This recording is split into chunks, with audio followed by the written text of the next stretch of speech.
Hey, we're going to do a real quick walkthrough of the project I've been working on for a while. See, we're at my website, brianesser.com. This website's gone through a couple different iterations. It's just kind of personal projects, geek stuff, computers, cars, whatever I want to throw up on there. It's really where most of my stuff goes. You can see up at the top here, I got technical information.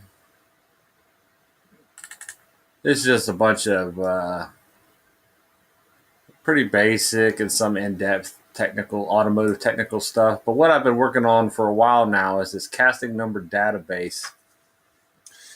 Um, if you're a car guy, you know what casting numbers are. Casting numbers are numbers that are cast into engine parts to identify, say, the engine it came off of or the vehicle it came out of.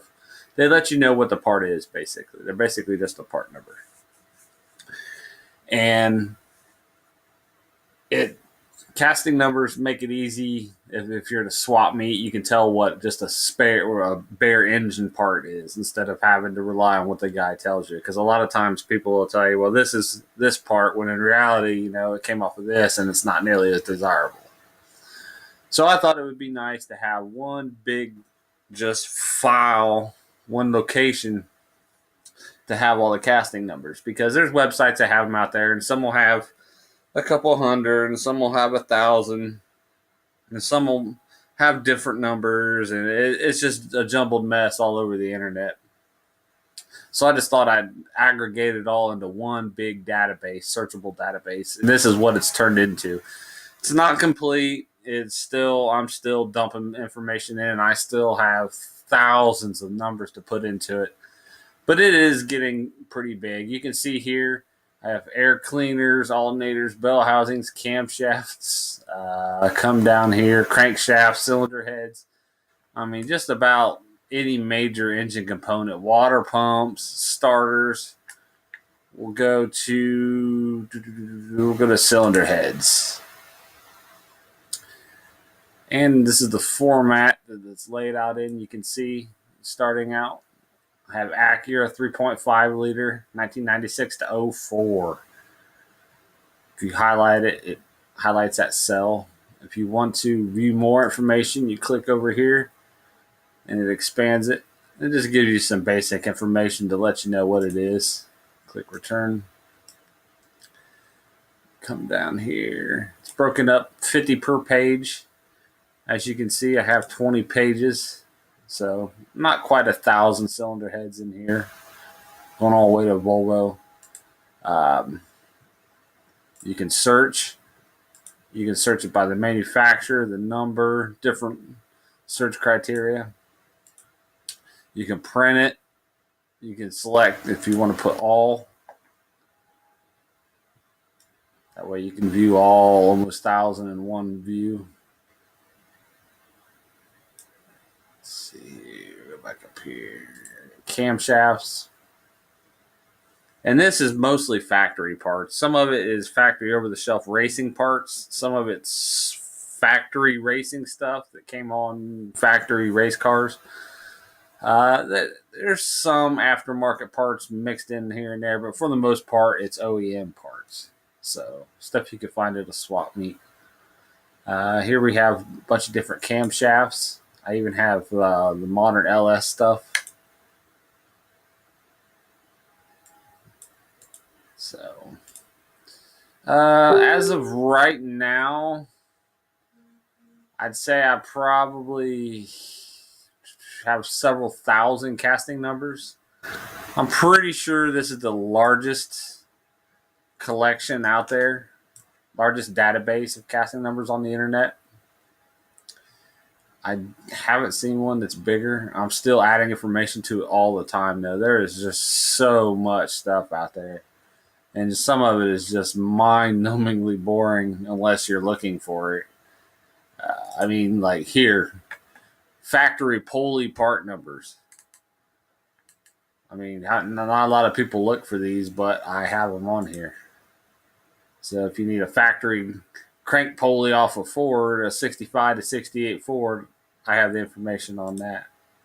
So, but it's just a project I've been working on. It's not nearly done. The other sections of the database are RPO and engine codes. These are basically the option codes for a vehicle. So if you wanted bench seats with a limited slipper in, these codes would break it down to let you know that the vehicles came with those options. Let's see here. And you can just see right here all the different. And I got 81 pages, so just a little over 4,000. And this is just General Motors, 4,000 General Motors option codes. And there's new codes generated with every model year, so it's just hard to keep up. And I have Ford, and I've got some. I don't have the Chryslers up in there yet, I don't believe. Yeah, I don't have the Chryslers in there yet, but I'm working on it.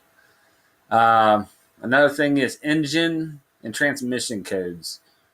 The casting numbers on the block, they will tell you the basic information. Like if it's a 4-bolt 350, they'll tell you that. But they won't tell you what the vehicle came in, if it was a 4-barrel or it was a manual transmission. They won't tell you that.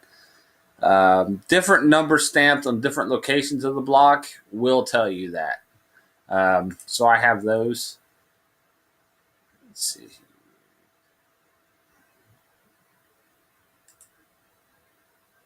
Come on. There we go. These are just for GM small block Chevy engines. So you can see here, I have over 2,000 of those. And they will tell you basically the year, the model, your basic options, if it was a manual transmission, if it was an automatic, what vehicle it came in. Most of them will tell you horsepower. So I have that. I have automatic transmission codes. Right now, I think the majority of this is Ford. Yeah, I think that's all Ford, actually. So, but I've got over 500 of those just for Ford alone. To give you an idea how many, the near size of the information that's being collected. Chrysler Hemi codes. I got 3 pages of those. Let's see here. Manual transmissions. Now I do have GM, Cadillac. I even have Aston Martin. Let's scroll down here. Yeah, I have over 300 manual transmission codes, and a lot of these break down with different gear ratios, so you know exactly what the gear ratio was: first, second, third, fourth, fifth, etc. So that's a little side project I've been working on my website. Constantly updating it. I did have it on its own domain, but I think I'm going to bring it back in and just integrate it into my own site. That way it gets a little bit more views, and it's just easier to keep track of. So, alrighty. Thanks for watching.